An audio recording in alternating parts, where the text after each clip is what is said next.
everyone, it's Gina from orchidandopal.com, and I'm back today with a bead weaving basics video on how to make a tubular herringbone rope using two different colors of seed beads. Now you can do this type of rope with any size seed beads. My suggestion though is number one, use a very uniform seed bead brand such as the Japanese brands Toho or Miyuki, and also make sure you're using two colors of the same size. Using the same brand is very helpful as well. There can be very slight differences between Toho and Miyuki, for example. So try to go with the same brand as well if you want a seriously uniform beaded rope. Today we'll just be using two colors, and I have an example here of a tubular herringbone rope with three colors. I can come back and do a tutorial for that one for another day, but to keep things simple, I just wanted to show you how to get started with the two color variety. As you can see, it takes two different colors and stitches them together into a rope such as this. You could also take this idea and do each of these rows a different color, so you'd end up with 4 different colors. But again, just to keep things simple, I'm just going to do 2 colors on each side. Today I'll be using the size 8.0 Miyuki seed beads with a Picasso finish. They're a little bit bigger, so it may be a little bit easier for you to see if you're just starting out with the stitching technique. There are many different offshoots of this, different ways to do stripes and patterns. There's also twisted tubular herringbone, and I'll be back very soon with a tutorial showing you a 2-color twisted variety, but for now we're just gonna do the straight colors like you see here in the yellow and red Picasso finish. In the tutorial, of course, I'll show you how to get started. I'll show you also how to finish off a working thread once your thread gets too short, and how to add a new piece of thread, and then we'll talk briefly about how you can end your tubular herringbone, even though this isn't specifically a finished product that you're going to end up with, since this is just a techniques video today. I'll leave examples of products I'm using right down below the video, a list as well as the links as some helpful suggestions. You're welcome to use a size 10 beading needle. That'll work for your size 8.0 or size 11.0 seed beads, whatever you're using today. And I'll be using my go-to beading thread, which is the 6-pound FireLine. So go ahead and clip off a comfortable length of beading thread just to get you started practicing this technique, and then we can jump into this tutorial. All right, we're going to begin with ladder stitch just to get the base going. And that's just a matter of, first you want to pick up 2 of your yellow seed beads, and I'm going to pull those down to my tail thread area, and you can leave as much tail as you want. We're not really concerned about that too much in this video since it's just doing a technique. I'm going to take my needle, and this time I'm going to go back up through those 2 yellow seed beads that we just added. That's going to secure those onto our thread a little bit better. Then we want to pick up 2 more yellows, and then go back up those first 2 yellow seed beads, and that's going to put this new row of 2 right next to our first one. Then you want to take your needle, we're currently coming out of the top left, go down through the top right, and then through the next seed bead there. Now we want to add on some red, so pick up 2 reds, go down through the 2 yellow seed beads on the end, in the opposite direction that you're coming out of, and then go back up those 2 red seed beads. Pick up 2 more red, go up through the 2 red on the end, and pull. Now you have 2 rows of yellow and 2 rows of red. Our thread is coming up out of this red seed bead, and we want to go down through the 2 red seed beads on the end. Now we want to close this up by folding the beads in half, just like that, stacking the red on top of the yellow or vice versa. And with your needle coming down out of the red, we're going to bring these 2 ends together by going up through these 2 yellow beads, and then going down through the 2 red beads. Once you've done that, you have this little cube that you've made, 2 rows of red, 2 rows of yellow, and it looks something like this. And now we're just going to be stacking our beads on top of these. This is the base of our tubular herringbone rope, and we're going to continue on by first doing another stack of red beads. So we'll pick up 2, and then we're going to go down through the next 2 red seed beads. And when you pull, it pops that next row in place. We have 3 reds, we still have 2 yellows. Coming down out of the reds, go up through the next 2 yellows. And don't worry about that tail thread, we'll get that out of the way. But coming up out of the yellows, now we're ready to add on our next 2 yellow beads, so pick those up. And now go down through the 2 yellow beads on the left. Pull, and now you've got 3 red seed beads and you've got 3 yellow seed beads on each of those stacks.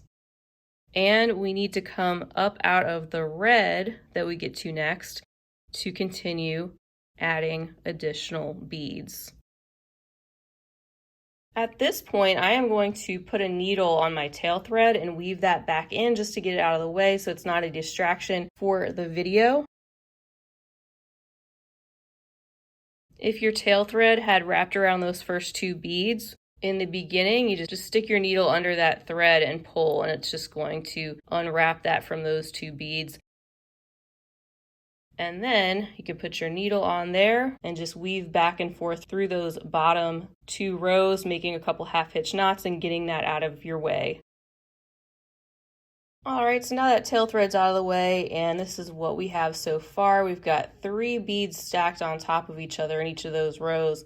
And I'm coming out of this red seed bead here on the right, which means that's the color we want to pick up next. That is our clue that we are picking up red seed beads we need to stack on top of those rows. So we're going to pick up 2 more red. And this time you can just go down through the first 2 red and then give it a little turn. You're coming out of this red right here. You want to go directly across and go up through the next yellow as well as the one that's on top of that. You want your thread, when you pull it, to be straight across. Now I've turned it, I'm coming out of this yellow bead, so that's our indicator. We need to pick up another 2 yellow. Then go down the top 2 yellow on the left and pull. Now our stacks are even. I'm going to give this a little turn, and we need to go directly across and go up the top 3 red seed beads this time. Just like that. Now we're coming out of the top of the red, which means we're ready to add on additional red. So let's pick up 2 red, go down the next 2 red, go directly across and up the 2 yellow, turn, pick up 2 yellow, and go down the next 2 yellow. Now you go directly across and you see you need to go up 3 red. So each time we're going down 2 yellow and 3 red, but that's going to be the same thing all the way throughout the length of our piece. And that's just because we're starting out with the red, and by the time we get to the yellow, we've already added our extra row of red on. We're just keeping that length equivalent of those 2 colors throughout the whole rope. Now you can either keep doing that, or you can pick up 2 red and just go down the top red on the left, turn, go directly across through the top yellow, pull, and turn, pick up 2 yellow, go down through just the top yellow, pull, turn, and then go up through the top 2 red, and then pull nice and tight. You're welcome to do that as well. Just make sure you pull your thread tight after each additional row of beads that you add on.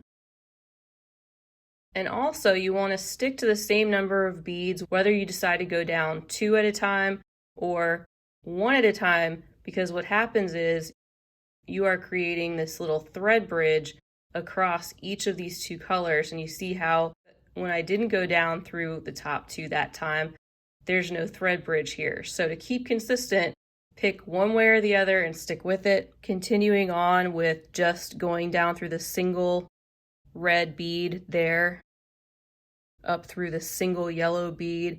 That's gonna be just fine as long as you keep your tension nice and tight. Picking up 2 yellow, just going through the top yellow.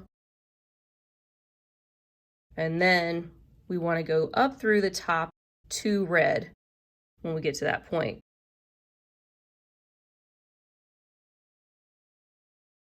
And what you end up with is these 2 herringbone strips that are sewn next to each other, just like that. And they stay nice and uniform all the way up your piece. The top tends to hang out a little bit, and as you go, these rows down below start to get sewn together. So the top is always going to be a little bit separate, with the bottom being nice and tight. So from here on out, you're going to complete the same exact steps, picking up 2 beads, going down the top left, going up the next color, picking up 2 more of that color, going down the 1 bead there on the left, the top, turning, and then going up 2 beads. And so you'll just be repeating that the whole time. So feel free to pause the video, go back if you need to, stop and start as you need to. Especially if you're new, don't be afraid to make mistakes, because it'll get easier the more you do it. This is a very repetitive technique, and once you've gotten it started, you have a little bit more to hang on to. It gets easier to see what you're doing. But let's continue on with a few more. So 2 red, down 1, up 1, turn, 2 yellow, down 1, and up 2. Pull nice and tight. 2 red, down 1, turn, up 1, pick up 2 yellow, turn, down 1, turn, and up 2.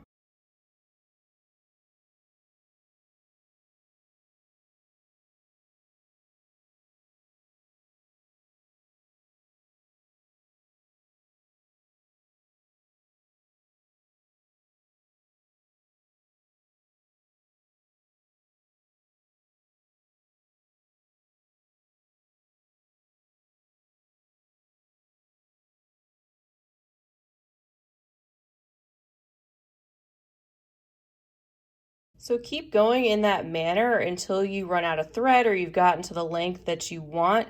And I'm going to go until I start to run out of thread. That way I can show you how I stop and weave the working thread in and start a new thread. So let's keep going and I'll meet you back in a few minutes. All right, so my working thread has gotten a little bit short, so I am going to tie and knot this one off.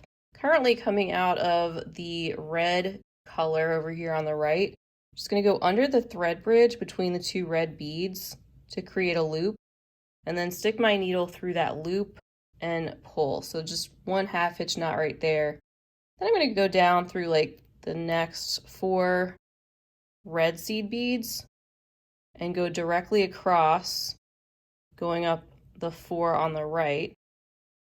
Then I'm going to go back down, say the first 3 red seed beads, and then up through the 3 red seed beads on the right. Notice how I am keeping that thread so that it goes directly across. I'm not going diagonally, and that way we can hide our thread better. And there's more than one way to do that. That's just one example to show you if you're not sure how to finish off a working thread once it gets too short.